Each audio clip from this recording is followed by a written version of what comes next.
Estamos neste momento na Universidade de Montreal, onde se vai realizar mais uma sessão do Círculo de Leitura Europeu, desta feita dedicado a Portugal, e nesta sessão vamos apresentar a obra L'Apocalypse des Travailleurs, de Walter Ugumem, que ele mesmo vai analisar, vai responder a questões dos participantes no círculo que leram a obra e falar, enfim, de outros aspectos mais particulares da literatura portuguesa. Ele esteve noutras atividades aqui em Montreal e onde participou em vários eventos. Walter Ugumem. Porquê mãe? Porque não pai? Porque não Walter Hugo pai? Ele é Walter Hugo Lemos. Bem, antes de mais, olá e obrigado por tudo, na verdade, por toda esta companhia desde que eu cheguei aqui ao Canadá. Bem, eu estou convencido de que as mulheres mães estão na extremidade da experiência humana, ou seja, nada pode ser mais extremo, nada pode acontecer de mais extremo a um indivíduo do que de alguma forma multiplicar o seu corpo ou dar origem a um outro corpo, a uma vida autónoma a partir do seu próprio corpo. E por isso, de uma certa forma, acredito que os homens são a parte pobre da humanidade, ou os machos, digamos assim, de todas as espécies são a parte pobre, e utopicamente talvez o trabalho de um artista queira chegar a esta espécie de completude que tem que ver com a criação mais absoluta, não é? E efetivamente não criamos, nós os homens não criamos nada de comparável com o que criam as mulheres, e por isso eu escolhi chamar-me mãe para aludir a essa utopia e no fundo a essa insatisfação, porque nunca vou satisfazer tal coisa, não é? De resto, no seu livro O Apocalipse dos Trabalhadores, todo o livro é já também, de certo modo, uma homenagem às mulheres. Sim, é verdade. Eu queria muito. Enfim, esta tetralogia em que este livro se insere, este é o terceiro livro dessa tetralogia. O livro anterior, o Romance de Baltasar Serapião, era um livro que pensava o machismo, digamos assim, e que pensava a forma como os homens historicamente foram anulando as mulheres. Sendo um livro feminista, era um livro que não apresentava redenção, em que a mulher é mal vista do princípio ao fim do livro, porque eu acho que historicamente a mulher ainda está por ser respeitada. De todo o modo, depois de escrever o Remorso de Baltasar Serapião, eu quis entrar numa aventura em que fosse toda ela a glorificação do sexo feminino, a glorificação das mulheres. E é o que acontece. O Apocalipse dos Trabalhadores, no fundo, faz um elogio à forma pragmática, ao mesmo tempo emotiva, com que genericamente nós reconhecemos as mulheres, não é? E deu-me muito gozo, aliás, é uma coisa que me dá muito gozo, é correr exatamente o risco de me colocar na pele de alguém que absolutamente não sou eu, não é? E tentar, de alguma forma, entender o que é que podem ser os outros, como é que afinal são os outros, porque eventualmente acerca de mim sei algumas coisas, e talvez a grande curiosidade da vida seja o grande sentido da vida seja exatamente podermos chegar ao lugar do outro e ao entendimento com o outro. Aliás, você leva bem as duas mulheradias, uma também um bocado prostituta, colocando-as no papel de Deus, uma vez que o cita alguém que diz que Deus é uma mulher a dias. Assim é? Pois, Deus devia ser, devia servir-nos, não é? Neste sentido em que devia de ter uma componente útil, imediatamente perceptível. No fundo, neste livro, há uma espécie de reclamação. Em todos os meus livros, eu creio que reclamo um bocado isso. Essa necessidade de que Deus, de alguma forma, se concretize, não é? E eu às vezes costumo um bocado, quando as pessoas rezam demais e ficam apenas bastadas à prece, eu costumo dizer, bem, rezar nunca me limpou o chão, rezar nunca me rebendou as janelas partidas, por isso há uma solicitação para o fazer que eu acho essencial. Eu acho fundamental que sejamos seres espirituais, acreditando na transcendência ou não, mas que tenhamos uma espiritualidade e tenhamos uma dimensão de uma profundidade que tem que ver com o existir, como dizia o José Gomes Ferreira, com o pasmo de existirmos, não é? Eu acho essencial existir isso, mas eu sou, sobretudo, sensível a quem faz. Ao fazer. E por isso os meus livros basicamente são todos sobre trabalhadores, né? Para falarmos neste, por exemplo, o Apocalipse dos Trabalhadores, há uma relação que não é fácil entre uma das personagens, a Maria da Graça, com São Pedro, não é? Sim. Que ela está em permanente adoração, mas ao mesmo tempo conflito, porque tem outras expectativas. Ela fabrica o seu São Pedro. Sim, São Pedro. Sim, de alguma forma, enfim, talvez fabricamos cada um de nós o próprio Deus, não é? Cada um de nós inventa Deus à sua medida e inventa Deus à medida da sua própria consciência.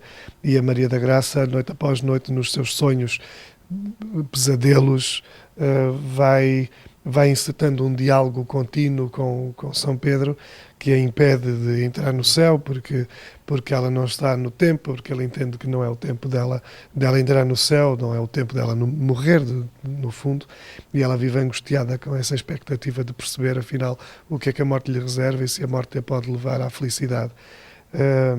E é uma provocação, quer dizer, tem que ver com essa auscultação da possibilidade da transcendência, ou da proposta da transcendência, que a mim me custa acreditar, mas que não consigo deixar de ser sensível à questão, não consigo deixar de pensar nisso. E por isso...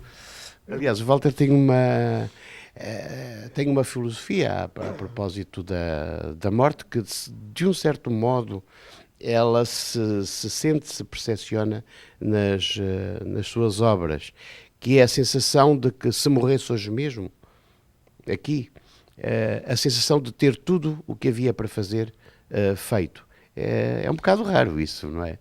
É sério? É sério. Eu acho muito importante... Como é que eu explico isto? Primeiro, eu acho que ainda que morramos com 110 anos de idade, morremos cedo demais. Por isso, a vida, tal qual foi inventada, é muito curta, é sempre muito curta, é sempre muito pouca e o tempo é breve. E por isso o propósito de nos cumprirmos não pode estar no tempo, na persistência que se relaciona exatamente com o tempo.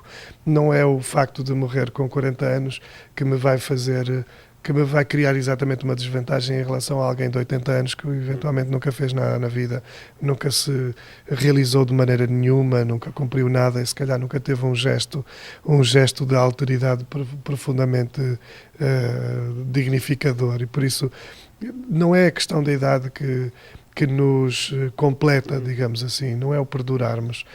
Eu acho que, para mim, eu acredito que nós estamos para chegar a uma espécie de lucidez perante aquilo que nós acreditamos num sistema ético qualquer, não é? Que cada um há de ter o seu, e dentro desse sistema ético o que nós necessitamos, ou no fundo o que nos compete, é criar um apaziguamento. E por isso eu estou apaziguado. Eu creio que aquilo que me competia e aquilo que me compete a cada instante, eu vou tentando cumprir. E por isso, substancialmente, se tivesse de morrer hoje, eu achava que não morreria nem cedo demais, nem tarde demais. Morreria, por isso, simplesmente com as minhas obrigações com aquilo que interiormente aceitei como sendo a minha obrigação cumprido. Por isso. É curioso porque eu pensei, bom, com tanta coisa que o Walter produz e tocando várias áreas e compatibilizando isto tudo com 14 viagens nos últimos 2 meses aqui em Montreal neste momento, mas também ao Egito, também à Islândia, o que prova por um lado a internacionalização da nossa literatura e o sucesso criador do Walter, mas o Walter não se queda pela literatura, ele também se apaixona pela música, tem uma produção musical extremamente agradável e pujante, ele pertence ao governo, bom, ele pertence ao grupo musical, ao governo, porque na política direta ele não